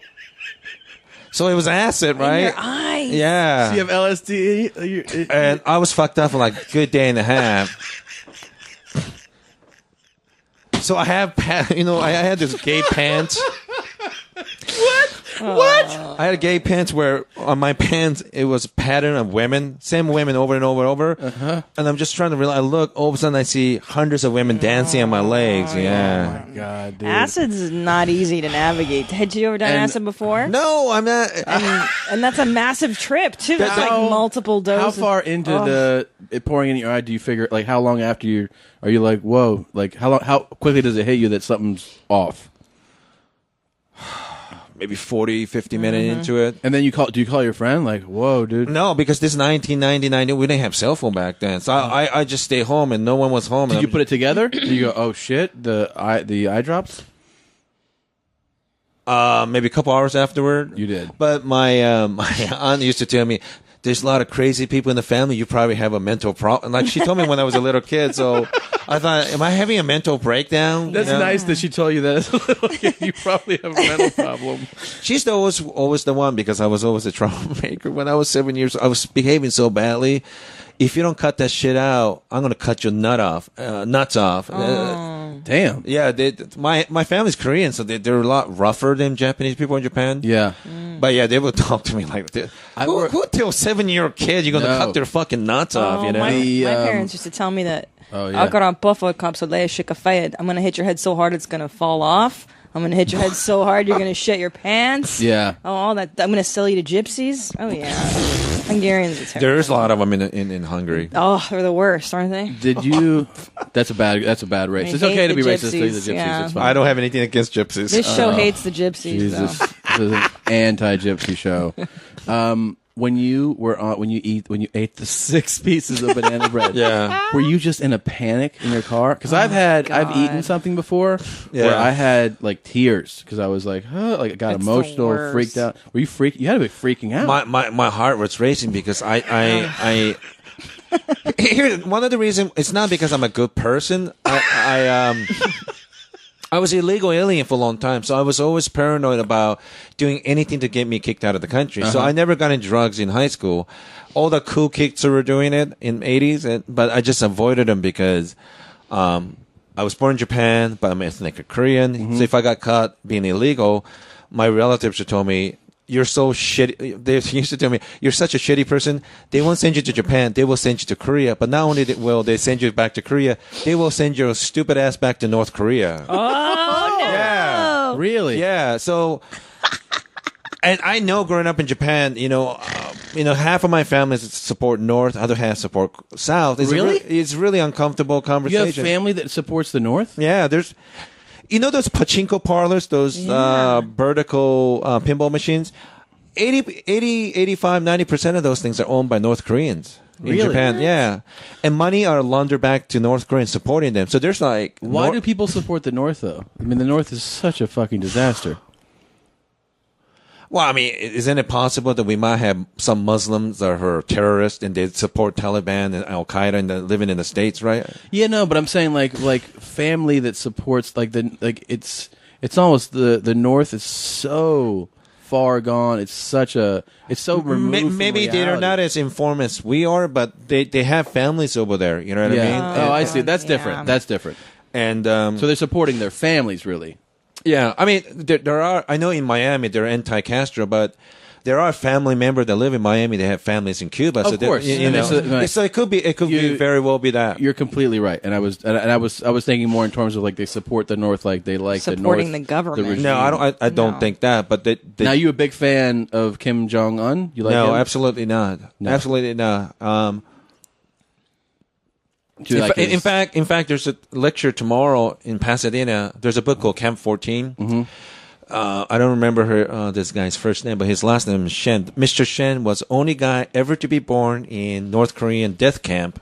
Born and raised there. He was raised in those camps and was able to escape from there 6-7 years ago. He was the only one ever to do that, and they wrote a book about it. And wow, they're talking about, and I don't want to make light of what the Jews suffered during World War II, but those concentration camps lasted 4 or 5 years. Those camps been going on for the last 62 years in North Korea. Yeah, their camp. And your family's from communists, so I'm sure you have stories too. And I can't even make a joke about it. No, there's no joke. There are jokes, but I don't want to do them. You're right. There are jokes. Let's be honest. There are jokes, but I'm saying the regime, the North Korean, I mean, the family really, but the government, they're the worst, man. They're the worst. The abuse that they put their own people through, widespread it's unparalleled, man. It's unbelievable. They were brought up. Basically, Mr. Shen's family was forced to marry each other and breed kids, so they would be more slave laborers for North Korea. So this kid had no chance. And when he was 6 years old, his friend, a girl, 5 or 6 years old in a class, the teacher found her with 2 kernels of corn. I think she saw in cow shit. Stole them. They're starving. So the teacher found her with 2 kernels of corn. The teacher beat her to death right in front of everyone. Yeah. You know, 6-year-old girl. And because these kids are brought up thinking, well, you fucked up. You're not supposed to do that. So they just watch like she deserved to get beaten to kill. Yeah. And I think when he was 7 or 8, he overheard his mother and brother planning to escape from North Korea. He ratted on them. 7 months later, he was forced to watch his mom and brother get shot right in front of him. And the mom was trying to look at his face when she's getting shot to the He didn't want to make the eye contact. But yeah. This is Shen? Yeah. This is the Russians did this too in Hungary, by the way. There are stories about little kids ratting out their parents. Because at school, the Russians would say, you know, if your parents are against the regime and all absolutely. This, it's very bad because, you know, you know, this happens. And in North Korea, they used to go building to building with this building with apartment. And what they do is every once in a while they would take off the power off middle of the night, and they go into each room. And the reason why they did it is because if they're watching any subversive DVD or VHS, when you pull the power off, those DVDs and tapes are stuck. And they see, and that's the key with those camps. You don't only punish someone who supposedly did something wrong, whether that's true or not, but you take the whole fucking family. That's the fear. Right. You know what I mean? Like, if you got caught doing something, they will take the whole fucking family. You're gone. You're gone. You're done. That's the way to do it. That's the way to keep people in line, Sure, though. yeah. I mean, and especially if it's all you know? Yeah. He's the only dad I've ever known. You know what I mean? That's perfect. Very Orwellian. Very scary Can I tell shit. you, is there a more informative, entertaining, and just all-around amazing podcast than the one that you're listening to right now? Probably not. I mean, we've covered it all. You know? I mean, this guy... Dynamo. He helps you masturbate. He's like a history guru. He knows all about the world. I mean, you're a well-rounded individual, man. Do you identify then as Korean? Is that would you say you're Korean? No, I say American. Fuck but yeah, buddy. But like, since like we don't consider you that, like, No, that's the honest answer. you really do consider yourself. I really consider myself American. I don't like I'm a bit of a conservative when it comes to that. I don't like any of this hyphenated shit at all. Yeah. I don't feel like I don't feel like just because you're white, I couldn't possibly have any sort of connection. I have that's nice. I think that's that's something that Obama should have covered a long time ago. But I like, for me, like talking sports, that pretty much does it. I don't give a shit if you're black, Latino, white, whatnot. Are you a sports fan? Yeah, and I just feel like sports one of those things that like overcome any sort of difference among different people. But it is. I do not like African American, Asian American, Italian. I thought you meant like I don't like African Americans. No. Period. And I don't like the hyphenate stuff. I think Yeah, just I agree. it's absolutely the worst thing. I agree. It's Can I tell you worse. why? Because this country, we came here from a shitty communist country. Yes. And my father always said that. He's like, we're Americans. We speak English in the house. Yeah. We speak English in public because this is the country that you chose. You chose to live here. So knock it off with your fucking identifying with the other team. You're on this team this now. Is it, and you figured out. You left one place. Yeah. Because it you're sucks. here. And now you're here in this great country. This is the best place. And People changes. People changes. People changes. I agree. I mean, I think you should try to speak English. I mean, I don't speak well, but I think you should You try. speak Speak great English. You speak better English than I some do Americans. think this. I'm a very socially liberal person. Yeah. 100% Yeah. on like every issue, and I'm not like anti. I mean, you know, my mother's an immigrant. Yeah. So From where? From Peru. Okay. But one thing I do think that everybody should do that goes to any country is make an attempt to learn that country's language. You know, for some reason, like, I don't believe in that really hard line, like, this is We speak English. Just fucking get on board. I don't believe in that shit. But I do feel like if you do move here, you should make learn an effort. over time. Like, I didn't speak English first, but then you fucking learn, as did my parents. Make an effort. Yeah. Make an effort. Yes, it's the same thing because for some reason I don't know why that's considered like that's. But when white people see minorities think they're being racist, but it's not racist. It's not racist. And they're stupid. If you live here, look. If you move to China, Chinese people, you better fucking learn Chinese. Right. That's exactly what I was going to say. If you move to Paris, are you fucking stupid? You move to Paris and you plan on going. Well, I'm just going to say "parlez-vous anglais" to everybody. Nah, you're not going to get along very well. It's not going to happen for you. You're going to make the effort. You got to. On contrary to people who this is the part that bugs me. Like people who are born here and so negative with America because I'm from another country, and I think you probably feel the same way. I see so much more positive thing over here because every time you hear any sort of news about racial stuff, it's silly to me because vast majority of the time people get along. And if you don't like somebody, you just don't talk to them when you're hanging out. But only reason why you don't hear this racial stuff in France because they don't have as many different kinds of people there, so they don't have to deal with it. But for me, it works fantastic here. The other thing... I like it over here. It's vastly superior to most other places. We could do things better, but I feel racism more so overseas than here. Changes. That was an accident. I totally agree with you. I totally agree with you to the point where it bothers me that one of the things that sells articles, stories is people love racial conflict, and the media loves a racial conflict story, and they'll run and jump on anything that happens with race, which does happen. But what they ignore the fact that there are so many great racial relationships in this country. There's no such thing as a story about how many interracial friends there are, how many interracial marriages, children, relationships, businesses. Absolutely. And what they don't point out is not only how good a lot of that is in this country, but how when you go to other countries, I've been to South America, all over South America, Australia, Western Europe, and Northern Africa, and I've found open racism to be not just like something that happens, but like the norm, like an accepted thing. And the racial stories never make it to their newspapers. They don't know any better. Yeah, but it's not a big deal. But then people will act like in this country that we have like the worst race relations, and I want to be like, no, I don't believe that at all. Yeah, no, we're they'll murder you way in other ahead countries. of other people. Yeah. We have more experience dealing with it. Like, I go to Europe a lot, and I think the blame goes both ways with Muslims and non-Muslims over there. But I just think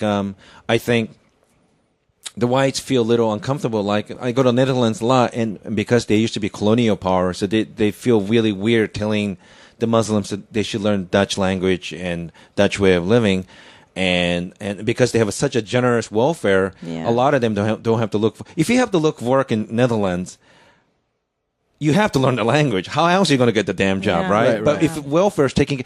If they have too much welfare... They take incentive to work hard and change and adapt to that country. So they're in a really weird stuff in Europe. Whereas over here, Which country, in your experience, who's the most likely to give up the anal?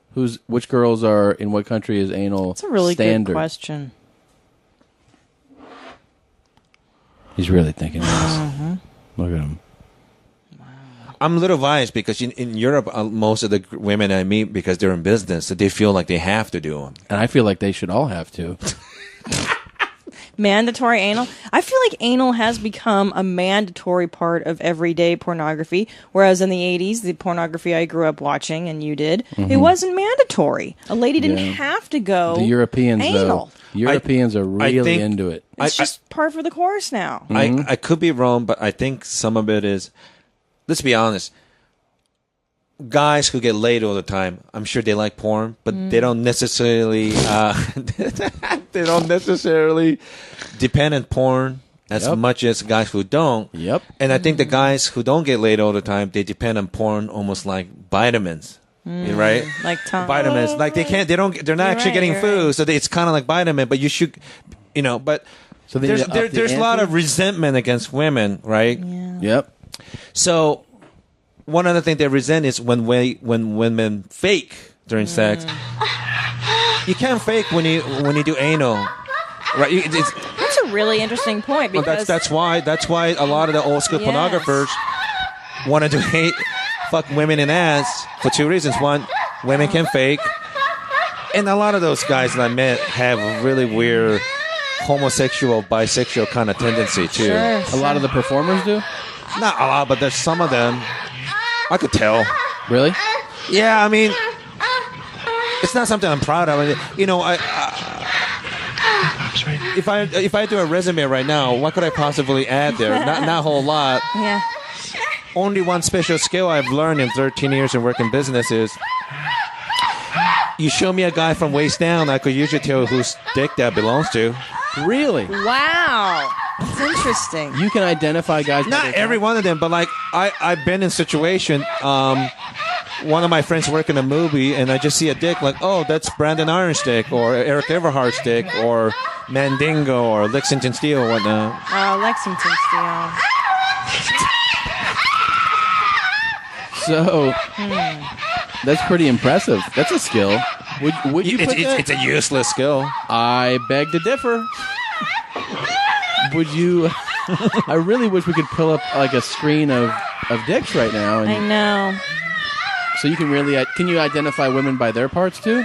That's a tougher one. Yeah. But the dongs, you remember them. I mean, there's not a lot of them.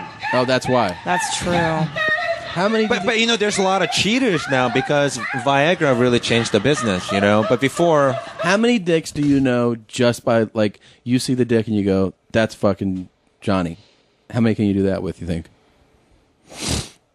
Love when you stop to think about this stuff. I know he really considers. I like it. These it's questions, and it's really, very it's respectful. admirable. Yeah. probably 50. You can identify 50 dicks. There's not a lot of performers. No. Wow, that's really impressive, man. That is. And if you let me taste, I could tell you 100%. Now, I'm a huge fan of Rocco Siffredi. Have you worked he's with one of him? our director. You know, I had a conversation with him backstage at Russell Peters. Yeah. And he married a Hungarian lady. Yes. And I love Rocco. He's wonderful. She is gorgeous. I bet. I mean, she is unbelievable. Well, Rocco's nothing to what throw dirt a at. lucky lady to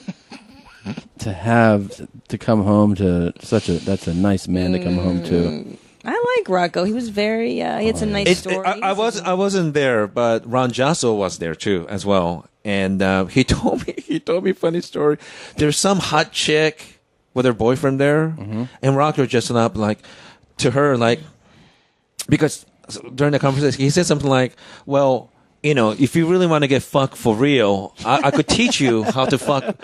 And he's saying this in front of her boyfriend or husband. And, you know, I won't charge you anything. But I could take you to a hotel and give you a fuck of the life, right? And in a funny, weird, perverted porn star logic, he meant well. Yeah. He meant very sweet. But the husband, you know, he was really angry. I don't understand. Why? He was angry. And he's trying to drag her. And she was like, was considered like fascinating, like, wow, you know, yeah. Because for a man to be that confident, and I've seen him for years, he definitely is one of the greatest. He's one of the better ones. He's performer a and a star for sure. He's a huge star in Europe. Yeah. My wife's a real big fan. Star quality. Rocco has star quality, just like Jenna Jameson. Star quality. Belladonna. He's star quality. a good-looking guy for the business. Handsome for the. Listen, us ladies don't have much to look at, so when you get a Rocco Siffredi on screen, it's a big deal. You notice, like, wow, that guy's not a disgusting pig animal. Yeah. Or obviously a homosexual. And let's be honest, nice piece of equipment he's got on him. It's a massive equipment. Yeah. He's very charming. I think in so far as who is. He's kind of like the Michael Jordan of the porn. Yeah, I would say that too. I've got his posters on my wall. But if you're talking about like the Mike Tyson of porn, it's Nacho Vidal. Oh yeah, that motherfucker is just crazy. I don't know Nacho. I've seen that guy. Nacho Vidal. Is he Spanish? Yeah, I love it. His first name's Ignacio, but they call him Nacho. But he was Rocco Siffredi's prodigy. You know, he was doing 3 live show at the Six Club in Barcelona in the early 90s, place called Baghdad, believe it or not. And he'll go up 3 times a day, fuck front of audience, no problem. And Rocco found him. But Rock was like, hey, there's something about you, kid. You can really do this. Yeah, exactly. Don't give up. Your dreams are I've about seen to you come dance. true. You're going to stop dancing now? Some people think Rocco's really rough with him, but I think the roughness say come rough. from him being really passionate. I agree. That's what I like about his performance. He means He love it. He want to eat her ass out. Yes, passion, amore. He will fuck old ladies. He doesn't give a shit. I've seen seen some of it though, where it definitely has crossed. It has crossed your threshold for rough, for sure. I don't, because here's the thing. I like consensual fun. Yeah. And I don't like to see pain on a woman's face. But he doesn't do it He for has me. done rough as fuck scenes. Yes, I've seen those two. I think the on roughest thing that internet. he's ever done with an English girl named Kelly Stafford. Mm-hmm. And Isn't she like a real actress? she's just a porn star. And Kelly Oxford. No, she's on Pushing Up Daisies. I've seen it. no. Funny reference. She said during one of the movies, the only way she'll ever get off is if Rocco fuck her to death. Not literally, like he need to beat the fuck out of her, you know. And I met her, and she's one of the 3 women in business just intimidated the fuck out of me. She said, "Oh, hello," and she just grabbed my balls, you know, and like put me to my place. But yeah, Rocco and her, those are some of the roughest. It's kind of like that 1992 Dream Team when Michael Jordan's team. I love when you do this. Yeah. When I don't know if they ever taped, but it was the greatest NBA play. Mm-hmm. Their first time for the NBA players to play in the Olympics. So they separated that team into 2 groups, and they're playing. And Michael Jordan, to this day, that was the greatest basketball team. 2 teams that ever played each other. It was really rough. They even wrote a book about it. Rocco and Callie's fucking is like the dream team fucking. And because you sound like Bob Costas wrapping up a segment about the Olympics. I know. Just the way that the 92 Dream Team played each other. No. The best of the best. When Rocco and Kelly fuck, the worlds collide. But can I tell you, I don't know. I feel in terms of roughness for the ladies, I've seen Belladonna put the big end of a baseball bat in her asshole. Yeah. Now, that's not something you see every day. At least I don't. She have. That's rough. She is perverted, and her physical, her ability to take a lot of beatings, and she's into it. She used to date Nacho. That's the thing. Okay. Wow. Now we've come. Okay. That makes sense. So. Yeah. Somebody, I think you might, likes the Latins, you might be Googling a name or 2 after the show. Nacho and Nacho Donna. Nacho. Oh. That's their baby. Nacho and Belladonna performing, that might have been the greatest See? couples. That could have been Angelina Jolie, Brad Pitt of the porno. Wow. Now, I think, all right, we're done. I love the way we weave in and out of communism and death camps. And pornography. And then the porn. It's really... You're a great guest. You got to come back fun. again. We have do to this do again? this again. Oh, yeah, I love talking to you. It's so funny that I'm actually having conversation Stop with you because... at my wife. feels like we met a long time ago. I think we have. Maybe in one of your trips to Budapest where you were fucking scouting sluts in the town at square. the Hero Square. All right. Well, I just love having you. Yeah, you gotta come back. Oh, this is the best part of This is so much fun. This is Would You Rather, a little segment we do. You know how to play Would You Rather, right? No, what is that? Would You Rather is you're given 2 scenarios, and you just decide, you tell us which of the 2, right. They're both usually undesirable, okay, which you would choose and why. That's how you play Would You Rather. Oh, no. Maybe we should start them off with the old classic, or should we close on that? Let's close on the classic. Close on the classic? Because All right. I think that let's warm you up. That's kind of Advanced? the Michael Jordan of Would You Rather. Yeah, so Okay. let's start with the minor leagues. Okay. All right, Yoshi, would you rather for an entire month not brush your teeth? No toothpaste, no brush, nothing to clean your mouth for an entire month. Okay. Or every time you take a shit, you wipe with your bare hand. Wipe with my hand. Really? Yeah. You said that with Really? no hesitation, There was no no pause thought. there. Why? Yeah. They do that in Asia anyway. Barehanded. I know the Middle East does. Middle East, yeah. When you say they, do you mean I do that at home? I'm pretty sure when I was visiting my grandmother in South Korea. Really? She just put her hand into her shit ass? I think when we ran out of paper or some whatnot. And then you just wash that hand. Sometimes not in the Middle East, they don't human use soap. shit really sticks into your hand. I remember doing that because when I was visiting South Korea in the 70s, they would have guards because they were constantly afraid of North Korean attacking. I remember all of a sudden they turned off the whole fucking light. I couldn't find the toilet. It was someplace in the bathroom. So I remember a couple of times using my hands to wipe my ass. Yeah. Ooh. And do you remember that even if you can really scrub, and if you get that hand up near your face, you can smell that shit for a couple days. It sinks. Something Human about feces. I'd rather do that than not brushing teeth. Wow. Yeah. What would you do, Jeans? Oh, fuck. I mean, here's the thing. Every time I take a shit lately, I got to shower immediately. It's just travel dumps, and I eat a lot of Korean and Vietnamese cuisines. Yeah, we like the Asian flavors. I love sriracha. I put on everything. What's that stuff David Taylor used to say? Have you ever had a shit that you have to wipe your ass on your legs? Oh, yeah. Yeah, that's another Italian. You have to wipe the back of your legs? Oh, yeah, that's it. Yeah.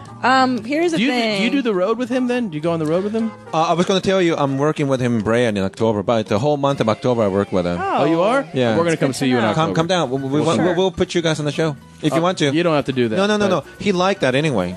Okay. All right. I would... Wait, I didn't even give you my answer. You blew right past it. No, I didn't. I was very disrespectful, Tom. In fact, I want you to guest spot, so he will put you on the show. You should go on the road. I would love to do a guest spot. He's a really good teacher, by being a good example. I believe you. Now, what is your answer? I'm gonna wipe my ass with my bare hand because as in Asia and in the Middle East, it's kind of common practice. But I would have to wash my hand immediately. Yeah. Like with a lot of soap and Clorox. How about you? There's not even a fucking doubt in my mind. I wouldn't brush my teeth for a month. Really? There's no way these hands can handle this ass. The shits that come out of me are other level epic. I mean, I would just be covered. I'd have shit fucking down to my elbows. It would look like I just came from a murder. Like there would just be brown and red. Fucking red. Yeah, it would be a disaster. But you'll have a more new German fan base. That's true. No, I'm definitely using toilet paper, and I got some funky fucking breath for a month. This is a really funny question. Okay. All right, well, you do the other one, Christmas Day. Okay. This is the OG of Would You Rathers. This is what set off Would You Rather. Okay. It's Christmas morning. Okay. You're with your family. Right. Pretend that you're Christians. Okay. Okay. You guys are all gathered around everybody. Right. Your siblings, aunts, uncles, parents, everybody's there. Okay. That's the point, okay? Now, the tree is over here, and you're about to open presents. Right before you open presents, everybody's like, let's open presents. Yoshi goes, hold on a second. I want to make an announcement. Everybody come with me to the living room. Right. And you sit the entire family, right, all of them in front of the television. Yeah. And you put in a DVD. Right. Would you rather have that DVD be 10 homeless women masturbating, and they squirt onto your face and they scream while they do it, like they do the like that kind of thing, and they just shoot, and they're homeless, they have they scabs, smell, it's not they're filthy, and they're just scabbing, and they're shooting it all over your open mouth. Or you look at the camera and you just masturbate to completion, and then when you're done you go, Merry Christmas everybody. The homeless ladies. See, me too. Now tell me why. Because I could still pass off as a joke, but showing me jerking off, that's a tough one. I like that it's a joke. You're like, well, this is just a joke. Come on, it's a joke. Yeah, because you don't have to assume responsibility. I think I could say like, oh, it's our own DVD. Yeah. I'm going to put a DVD where I'm masturbating, right? I think the psychology is: would you rather assume responsibility, which is masturbating, or be shameful about that and let someone else put it on someone else? Now, if you would have told me if I was jacking off the naked picture of my grandmother, then Jesus, that one's a roughie. There you go, Tom. You would take masturbation, right? The masturbation video. Really? You're jerking off. I would jerk off myself. I would rather have 10 homeless guys bukkake me than masturbate in front of my family. Interesting. Yeah. It's a psychological question. I would jerk off. And I would go, Merry Christmas, everybody.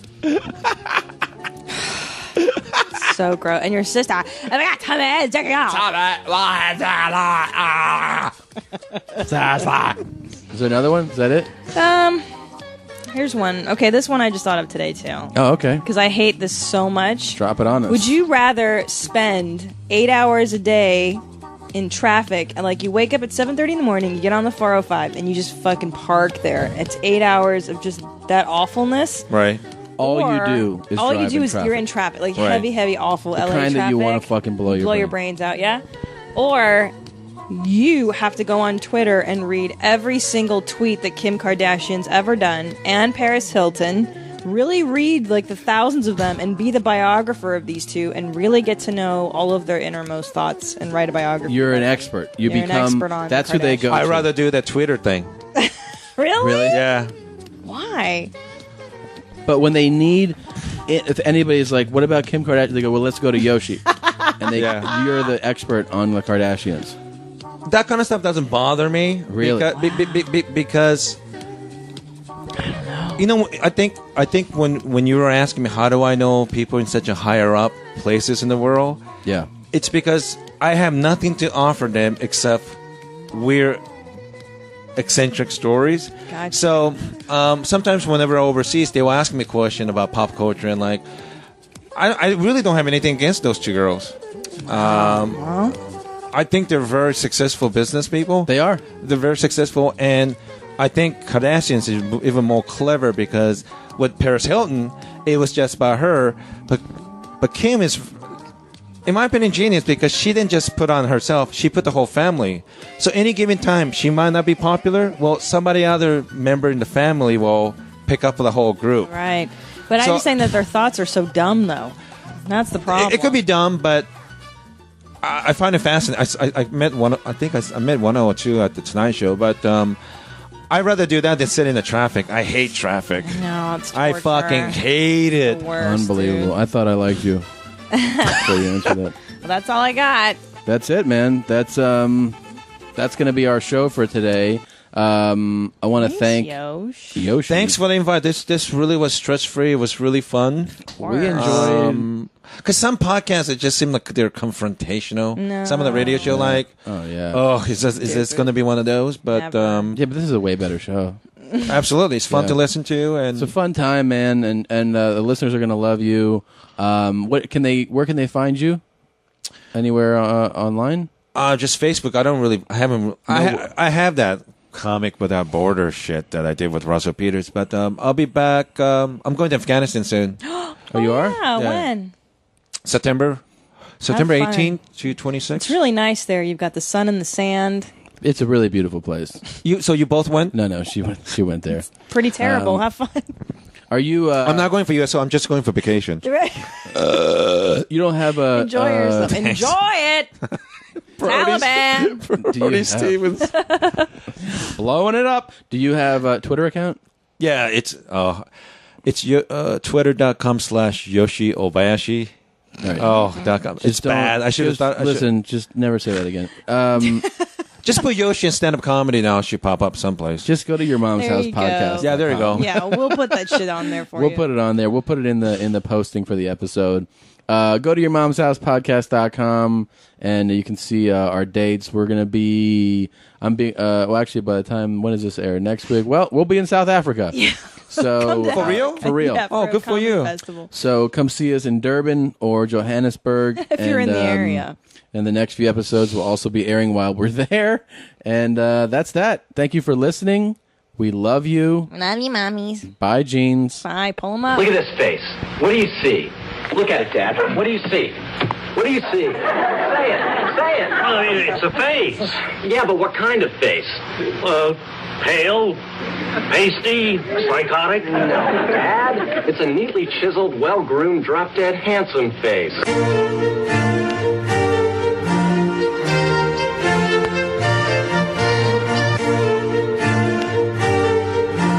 Sparkles, professional male model.